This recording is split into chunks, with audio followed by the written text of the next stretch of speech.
কি নাম তোমাৰ? মধুস্মিতা। কি নাম তোমাৰ? সুৰেন্দ্ৰ গৈ। নমস্কাৰ। আজি মই বিশেষকৈ আমাৰ দুৱাৰমানা চাহ বাগিচাৰ 2 নং প্ৰাথমিক বিদ্যালয়ত ছাত্ৰ ছাত্ৰীসকলে জুবিন গাৰ্গক সন্মান জনাই তেখেতৰ ছবি অংকন কৰিছে আৰু ছবিটো এই ছোৱালীজনী আঁকিছে। কি নাম আছিল তোমাৰ? মধুস্মিতা। মধুস্মিতা নায়ক। তেওঁ জুবিন গাৰ্গৰ ছবি এখন আঁকিছে আৰু জাষ্টিছ ফৰ জুবিন গাৰ্গ এইফালে লিখিছে আৰু তেওঁফালে নাম লিখিছে। ধুনীয়াকৈ ছবিটো আঁকিছে আৰু চেষ্টা কৰিছে তেওঁলোকে জুবিন গাৰ্গৰ ছবি আঁকিবৰ কাৰণে, যিহেতু তেওঁলোকে ক্লাছ 4-3 ছাত্ৰ ছাত্ৰী হৈ কাৰণে তেওঁলোকে চেষ্টা কৰিছে আৰু আঁকি আছে খুব সুন্দৰ। আজি বিশেষকৈ জুবিন গাৰ্গৰ নতুন চিনেমা আৰু তাৰ শ্ৰেষ্ঠ চিনেমা যিটো ছবি এতিয়া আজি চিনেমাঘৰত লাগিছে, ৰৈ ৰৈ বিনাল। তেখেতে জীয়াই থকা অৱস্থাত এটা নতুন চিনেমা বনাইছিলে। কি বনাইছিলে? নতুন এটা চিনেমা বনাইছিলে। চিনেমাটোৰ নাম আছিলে ৰৈ ৰৈ বিনাল। কি আছিলে?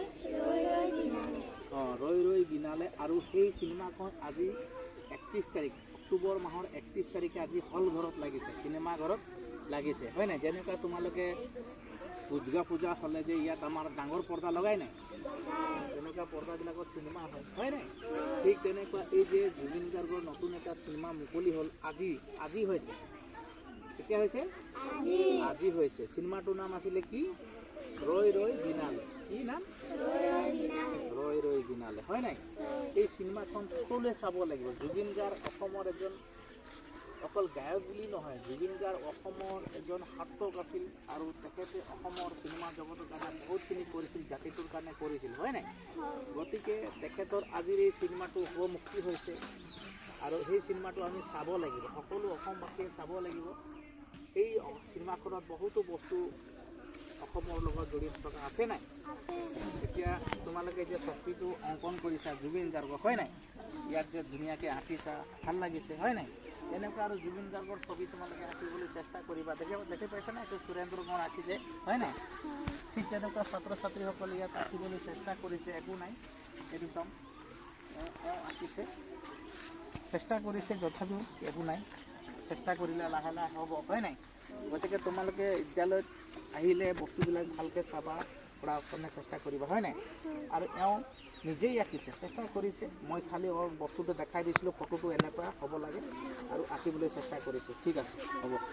এই জুবিন গাৰ্গৰ নতুন অসমীয়া চলচ্চিত্ৰ ৰৈ ৰৈ বিনালে আজি শুভ মুক্তি পাইছে আৰু তাৰ ক্ষেত্ৰত আমি তেখেতক শ্ৰদ্ধাঞ্জলি দিবলৈ কাৰণে ছাত্ৰ ছাত্ৰীসকলে মায়াবিনীৰ গীতটো আজি গাব আৰু সকলোৱে আমি গাম আৰু তেখেতৰ যি আত্মা সদ্গতিৰ কাৰণে আমি চেষ্টা কৰিম আৰু তেখেতে যাতে ন্যায় পাওক, জাষ্টিছ পাওক, সেইটো আমি কামনা কৰিছোঁ আৰু ছাত্ৰ ছাত্ৰীৰ লগতে আমি সকলোৱে মায়াবিনী গাম, হয় নাই?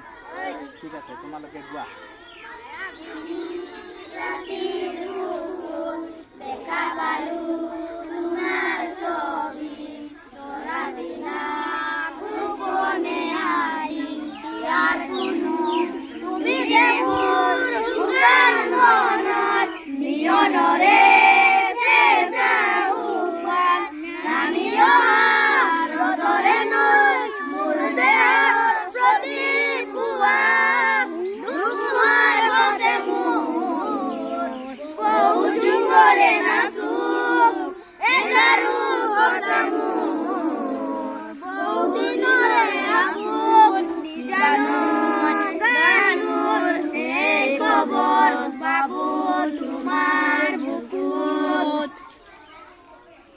ঠিক আছে, আজি জুবিন গাৰ্গৰ কি চিনেমা মুক্তি পাব?